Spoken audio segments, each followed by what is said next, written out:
I was just with you a few minutes ago. We were talking about the hottest of hot cases in Indian River County. Now I'm here to tell you about a cold case. And when I took office as sheriff, one of my priorities was establishing a cold case committee. And kudos to our cold case committee. We have retired judges, we have attorneys, retired state attorney. We have just some incredible people who volunteer their time to come in and be a part of this. We've got our cold case committee coordinator in the back, Ed Glazer, does an incredible job with this. I've been wanting for some time to be able to come here and tell you about some of our wins, and this is just one win. We've got several others that we'll be talking to you over the course of the next couple months about, but this is our biggest win to date, and we've been working hard on this case for quite a while, and we're happy today to really have changed some lives. So let's take us back to September 1st, 1982. The Indian River County Sheriff's Office responded to a Jane Doe case out on State Road 60 where a woman who at the time would have been in her 40s was found dead by gunshot wounds. Her body was thrown off the side of the road. Our investigative team responded out there and started their work. Now in 1982, we didn't have the technology, the things that we have today. When I talked to you about that last case, we talked about license plate readers. We talked about video doorbells and cameras and all these things. Didn't exist in 1982. As a matter of fact, they had no idea who this woman was. And for 42 years, the Indian River County Sheriff's Office has referred to her as Jane Doe. Every time we have our victims' memorial vigils, we read off her name, Jane Doe. We don't know who she is, but every year we memorialize her. Folks, we gave her name back. We did it. Her name isn't Jane Doe anymore. She's Evelyn Louise Horn Townsend. She was born May 9th, 1939. This is her daughter, Deborah Townsend Dubois. She's here with us today. This is her brother, Levon Horn. Incredible work by our team to give her name back. And I'm going to let her daughter give a prepared statement. If her brother wants to speak, he will, and then I'll come back to you with some more information. So, Deborah, if you'd like to speak.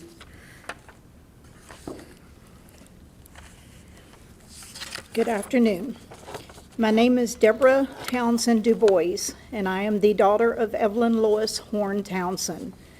Shocked and stunned is an understatement for myself and my family. My mother disappeared just 1 month after I turned 18 years old. This year I will be 60. From the day that her body was found to the day I found out this woman could possibly be my mother, 15,079 days have passed with her on my mind. Never forgotten. It would be another 77 days until we knew for sure that it was in fact my mom. For 41 days and 41 birthdays, I have wondered where my mother was. Was she okay? Was she dead or alive? Would I ever find out before my own death? On Thursday, the 29th of February at 7:47 a.m., I found out. What a horrible way for her last day on earth to end. I want to thank all the people over the years who tried to find out who this unknown woman was. The woman who would come to be known as my mother. In the past 2 months, I have read and watched everything I could possibly find online in this case. I found some very heartbreaking information, but at least now I know. It's better than not knowing whatever happened to her. She was never forgotten by law enforcement or the citizens of Vero Beach, and that brings me some peace in knowing how hard so many people worked in trying to find out who this unknown woman was that had a family out there somewhere wondering where she was and what had happened to her. Words just cannot express how we as a family feel in knowing the suffering she must have endured. But we do have peace and comfort of bringing her body home now to a place she thought of as home, her safe place. I stand here before you today after 42 years to say to everyone who has a missing loved one, please do not ever give up hope. There is always hope in finding them and identifying them. My mother is proof of that. May she now rest in perfect peace. Thank you. Mr. Horn, do you want to say anything? I'll just, Please. it's a shock to me. I'm still absorbing this. I was told years and years and years ago that her body had been discovered in Tampa Bay And the family was advised not to pursue her death, to let it go, if you understand what I'm saying. So I'm, I'm still trying to put this into some sort of perspective in my life. And quite frankly, I'm having a little difficulty doing this because it's basically like something out of a movie or something. So it's going to take me a while to absorb this and get my act together, I guess. Thank you. We do have to thank our partners at FDLE. The money that was used for this specific investigation was a grant that they have. Parabon Labs did the genetic DNA, the genealogy that allowed this to happen. Her body was exhumed in 2016 in a partnership with the University of Florida. We pulled DNA at that point. In 2016, genetic DNA was still in its infancy. So just 8 years ago. We are still working this case actively. A huge shout out to Detective Phil Daughtry, who is here with us as well. He traveled around the state. We've also received a $500,000 Department of Justice cold case grant that's going to allow our team to continue to do work like this. So now our team is working a homicide. It's a 1982 homicide. We know that our Jane Doe, Evelyn Louise Horn Townsend, she was involved in some drugs and some drug activity at the time. We know that she was running with some folks that we've identified as being deceased now, but that's not going to stop us from continuing to find out what happened to her. We do know that she had a vehicle up until this time, and so you can imagine in 1982, there wasn't much to go on. But shortly after, actually right before her body was located, a day or two before, we had a call of a semi tractor and trailer that was on fire out on State Road 60. And that investigation has been sort of the item that we've looked at for 40 years. We followed up with the guy who was driving that truck. We've taken DNA samples. We've done a ton of things. And obviously the entire time he's denied any involvement. And now we have new suspects. Thanks to talking to these folks, we have new people of persons of interest that we've identified. Unfortunately, they are deceased, but that doesn't mean we're going to stop trying to find out what happened to her and how she ended up out there. I also want to mention the great work that these guys did. It's genetic DNA that brought this to fruition.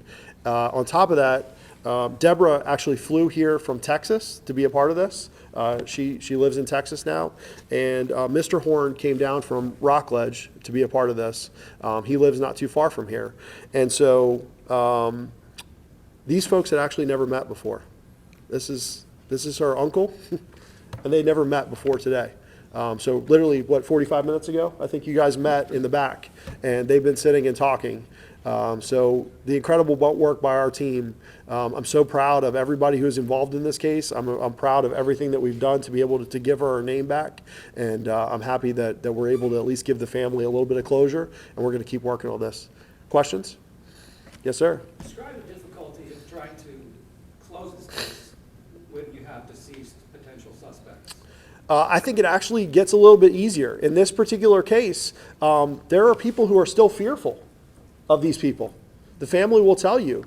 They believe that there was some mafia ties, that there were other things going on. And so as the people that were the bad people in this case are deceased, it hopefully will make it easier that people will be more willing to talk to us and come forward about things that were happening back in the early 80s. So I'm still very hopeful that we're going to be able to give closure in this case. We've had several other cases, and I know Ed's moving around back there, but we're going to be in front of you in the near future to talk about other cases where the fact that bad guys are dead has actually helped us close out some of those cases because witnesses are more willing to come forward and talk to us. So I have great hope that we'll actually not only just be able to give her name back, but actually be able to say if these folks were still alive, we would make a case on it. When you say it was funded through a grant, and then you say genetic testing made it possible to identify her, but just your cold case unit in general, how does it operate in terms of man hours to actually make this development possible? So it's a really cool system we have. Ed Glazer is a retired former law enforcement with us. He's been in it since the 70s. He's been around. He was actually sworn when all this stuff was happening, and he's our cold case coordinator. He's on the payroll. He works for us here. All of the other folks that work on the cold case team are all volunteers. We meet monthly here at the sheriff's office. They come in, they do an incredible job. They go through a variety of different cases. Like I said, we're closing out cases all the time thanks to new technology and new things that have happened. And when they get to a point of where they say, hey, we need something done, guys like Phil, who's one of our lead investigators for homicides and other cases, will go out and actually do the investigation, actually talk to the people. They follow those leads, and that's how we end up with folks like this standing here talking to you today. So it's an incredible system. We're thankful for that $500,000 DOJ grant. That's going to help us do so much more of this that we wouldn't be able to do. This genetic testing is so expensive. The DNA testing is so expensive, and this wouldn't be possible without those grants. I don't have money in my budget to do this kind of stuff. If it weren't for those grants, we wouldn't be able to do it. So thank you to University of Florida, FDLE, Parabon. All those folks have really made this happen, and our team is just incredible. Other questions? What does she do for a living? Do you know? Your mom, her mom, at the time, she was kind of drifting. Would you say? She was a drifter. I've never known my mother to work, but my mother always had plenty of money. And can you spell her first and last name? It's actually on here. We have a photo of her. I haven't brought that up. There she is. And you have 4 photos of your mom that you were able to obtain? I have 4 photos that I managed to acquire. I have 4 photos that I managed to acquire about 10 years ago. They were sent to me through Facebook Messenger. Those photos today are a prized treasure of mine. And Deborah, your last name is Townsend? My maiden name is Townsend. My married name is Du Bois. And can you spell your first and last name for us? Debradubois. Just wanted to ask you a question. We appreciate you sharing your statement, but just when you reflect on the efforts of the sheriff's office to make this possible, what feelings do you have, and what is your reaction to this development? To be honest with you, I didn't think my mother's body would ever be recovered. I knew that there was probably a body. I figured she was deceased. Did I think they would ever find her? No. And actually, I spoke to the medical examiner the other day, and her words to me that it was a miracle that these detectives found who my mother was. So I'm very, very grateful to know that at 60 years old, I can finally put this to bed, pretty much. Every single time, all these years, every single time a body was found anywhere in the country, I wondered, was it my mom? I've always been glued to the TV. I've always been glued to detective shows. One day, is one of these bodies going to be my mother? I now no longer have to do that. It's been a long road. So I'm very grateful to be here today and know that I can carry my mother's body back home and put her to rest. Thank you all for being here. Thanks for your time. Thank you. We'll leave that up for them to take photos.